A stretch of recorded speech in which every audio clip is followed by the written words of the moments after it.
peace with its neighbors and beyond.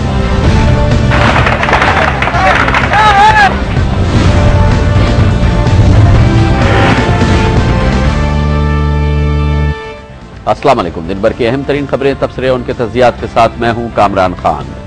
पूरे मुल्क की निगाहें मरकूज हैं सुप्रीम कोर्ट ऑफ पाकिस्तान, जहां पर जनाब नवाज शरीफ और जनाब शहबाज शरीफ की नाअहलियत का केस ज़ेर समाअत है। 3 रुकनी बेंच इस केस की समाअत कर रही है और रोज़ाना इसकी समाअत हो रही है। कल से इस केस की समाअत सुबह 9:30 बजे से की जाएगी। पिछले 2 रोज़ से ये समाअत 11:30 बजे की जा रही थी और सुप्रीम कोर्ट ऑफ पाकिस्तान इस केस को जल्द अज जल्द समाअत मुकम्मल करना चाहती है। इस सिलसिले में इंटरेस्टिंग रिमार्क्स, ऑब्जर्वेशंस और आर्ग्यूमेंट्स सुप्रीम कोर्ट में देखने में आ रहे हैं और कौम में और मुबस्सरीन का ये ख्याल है कि मुल्क का आइंदा का सियासी मंजरनामा बहुत हद तक डिपेंड करेगा सुप्रीम कोर्ट ऑफ पाकिस्तान में इस फैसले पर। आज जो रिमार्क्स हुए उसमें एक बहुत इंटरेस्टिंग ऑब्जर्वेशन सामने आई सुप्रीम कोर्ट ऑफ पाकिस्तान के जज जनाब जस्टिस शेख हाकिम अली की तरफ से, क्योंकि बारहा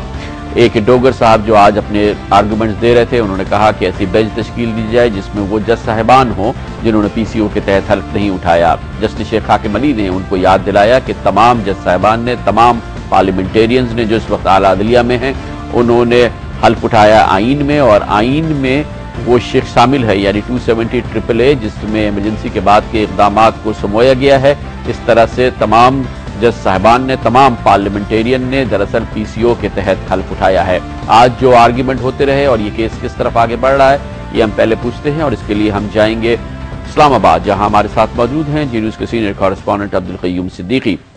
welcome to the show Qayyum साहब। ये जो दरख्वास्तें ज़ेर समाअत हैं, इसमें पहली चीज़ तो जाहिर है कि ये है कि इस बेंच के हवाले से दरख्वास्त हो रही है कि ये बेंच इस केस की समाअत करे या न करे, और फिर उसके बाद जाहिर है कि केस, लेकिन इस केस में जो दरख्वास्तें हैं, क्या उसके आउटकम में इस बात का इम्कान मौजूद है कि जनाब नवाज शरीफ और जनाब शहबाज शरीफ दोनों को नाअहल करार दे दिया जाए? क्या ये जो केस है इसमें ये अंसर कहीं ना कहीं मौजूद है? जी कामरान साहब, इसमें काफी जो कानूनी मराहिल हैं वो तय करने पड़ेंगे कि पहला इस दरख्वास्त पर क्या फैसला आता है।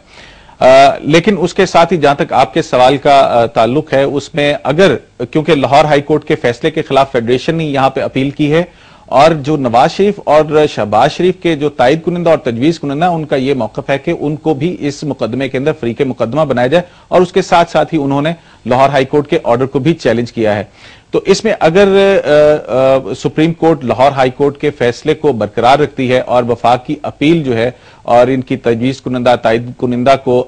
फरीक नहीं तस्लीम करती, तो उसमें फिर वो लाहौर हाई कोर्ट का फैसला प्रिवेल कर जाएगा और नवाज शरीफ साहब जो हैं वो नाअहल हो जाएंगे। और लाहौर हाई कोर्ट के ही फैसले में ये शहबाज शरीफ साहब की अहलियत के हवाले से ये कहा गया है कि इनकी अहलियत के फैसले के लिए इलेक्शन ट्रिब्यूनल, 3 रुकनी इलेक्शन ट्रिब्यूनल जो है वो तश्कील दिया जाए, और जाहिर है अगर वो इसकी खारिज होती है यहां से इनकी अपील, तो ये मामला इलेक्शन ट्रिब्यूनल में चला जाएगा और वहां पर उनकी अहलियत का फैसला होगा। लेकिन इसके साथ ही साथ इसी लाहौर हाई कोर्ट के फैसले के खिलाफ जो नूर इलाही हैं और जिनके वकील अहमद रजा कसूरी हैं, उन्होंने एक दरखास्त में भक्कर से इसी लाहौर हाई कोर्ट के फैसले के खिलाफ उन्होंने एक दरखास्त दे रखी है सुप्रीम कोर्ट ऑफ पाकिस्तान में, जिसमें यह मौकफ इख्तियार किया गया है कि शहबाज शरीफ साहब को भक्कर से डी नोटिफाई किया जाए, क्योंकि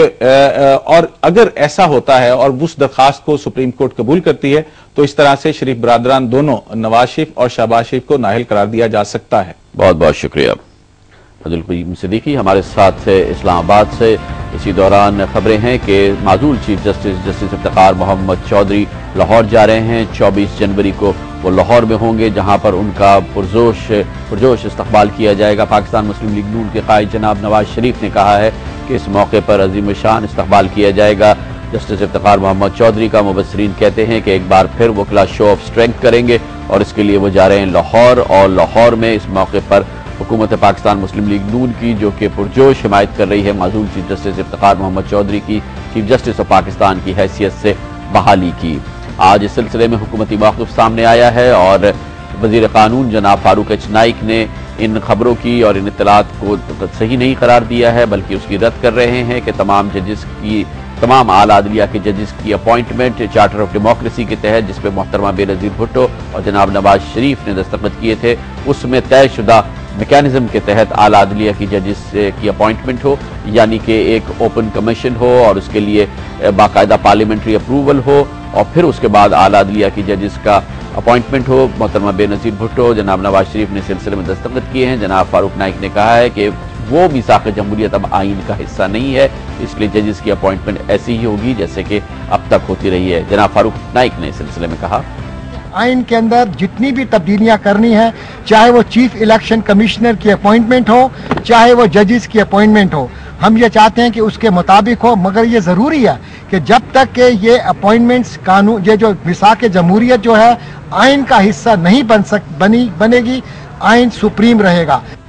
جناب فاروق نائک نے یہ نہیں بتایا کہ میثاق جمہوریت جس پہ محترمہ بے نظیر بھٹو کے دستخط موجود ہیں اب تک آئین کا حصہ کیوں نہیں ہے۔ کیا جناب نواز شریف اور جناب شہباز شریف کی نااہلیت کا کیس حکومت پنجاب پر مستقبل پر اثر انداز ہوگا؟ خاص طور پر جناب شہباز شریف کی نااہلی، کیا یہ فوری طور پر ان کے وزیر اعلیٰ کے عہدے کے خاتمے کا باعث بنے گی اور حکومت پنجاب کے خاتمے کا باعث بنے گی؟ ان ایشوز پر ہم بات کریں گے اور فردر ایکسپلور۔ ہمارے ساتھ لاہور میں موجود ہیں سابق اٹارنی جنرل اور ممتاز ایڈوکیٹ جناب اشتر اوصاف علی۔ ویلکم ٹو دی شو اشتر اوصاف صاحب۔ پہلے تو یہ فرمائیے گا کہ اس بات کا کتنا امکان ہے کہ جناب شہباز شریف کو جیسے ہی نااہل قرار دیا جاتا ہے سپریم کورٹ آف پاکستان کے ان فیصلوں کے نتیجے میں، وہ فوری طور پر چیف منسٹر کی حیثیت سے ایگزسٹ نہیں کریں گے، he will be ceased to exist as chief minister and member of provincial assembly, اور اس کے ساتھ ہی حکومت پنجاب کا اختتام ہو جائے گا، ان کی کابینہ ختم ہو جائے گی؟ شکریہ کامران خان صاحب، آپ نے ایک بہت پرٹیننٹ سوال اٹھایا ہے جو بہت سارے لوگوں کے ذہن میں گونج رہا ہے اور چل رہا ہے۔ اس کے بارے میں بہت ساری سوالات اٹھتے ہیں اور یہ سب سے اہم سوال ہے کیونکہ سمجھا یہ جا رہا ہے کہ ہائی کورٹ نے بھی میاں شہباز شریف صاحب کو نااہل قرار دے دیا تھا۔ حقیقت یہ نہیں ہے۔ 23 جون 2008 کو جو فیصلہ آیا اس کے دو حصے ہیں۔ ایک حصہ ہے جس میں میاں نواز شریف صاحب کو نااہل قرار دیا انہوں نے، اور دوسرا ہے میاں شہباز شریف صاحب کے متعلق۔ میاں شہباز شریف صاحب کو انہوں نے نااہل قرار نہیں دیا اور یہ کہا کہ چیف الیکشن کمشنر ایک 3 رکنی ٹرائیبیونل کی تشکیل دیں گے جو ان کی اہلیت یا نااہلیت کے بارے میں دونوں فریقین کو سن کر فیصلہ کرے گا، اور اس میں ظاہر ہے یہ بھی ان کو فیصلہ کرنا ہوگا کہ یہ پٹیشن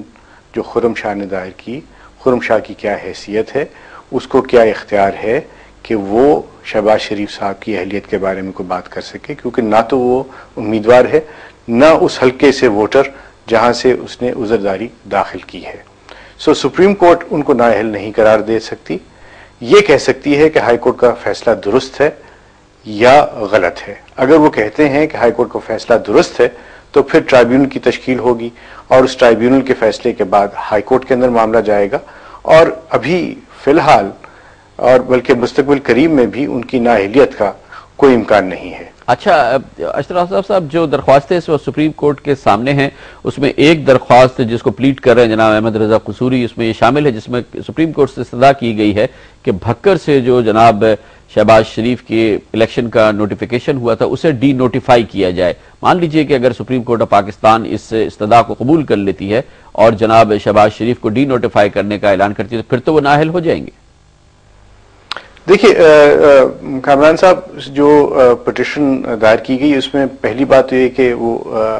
نوٹسز اس میں جاری نہیں ہوئے۔ دوسری بات یہ ہے کہ یہ پٹیشنز ڈائریکٹلی سپریم کورٹ میں جاتی نہیں ہیں۔ ایک ہائی کورٹ میں اسی نوعیت کی پٹیشن پینڈنگ ہے جس کے متعلق ایک درخواست ضرور آئی ہوئی ہے کہ اس کو ٹرانسفر کر دیا جائے ٹو اسلام آباد ہائی کورٹ۔ یہ اسی طریقے سے چلے گا معاملہ کہ پہلے وہ ہائی کورٹ میں فیصلہ آئے اور اس کے بعد وہ معاملہ سپریم کورٹ میں جائے۔ اور جہاں تک اس بات کا تعلق ہے کہ بھکر سے جب وہ الیکٹ ہوئے تو وہ نااہل ہو جائیں گے، سیٹ برقرار نہیں رکھ سکیں گے، اور چونکہ راولپنڈی میں جو الیکشن ہوا اس کی وہ الیکشن بعد میں ہوا، لیکن قانونی طور پہ یہ بات بھی کبھی قابل پذیرائی نہیں ہے، کیونکہ جب بھکر اور راولپنڈی دونوں کے الیکشن کا اعلان ہوا تو اس وقت میاں شہباز شریف نہ بھکر سے ممبر الیکٹ ہوئے تھے نہ کسی اور جگہ سے۔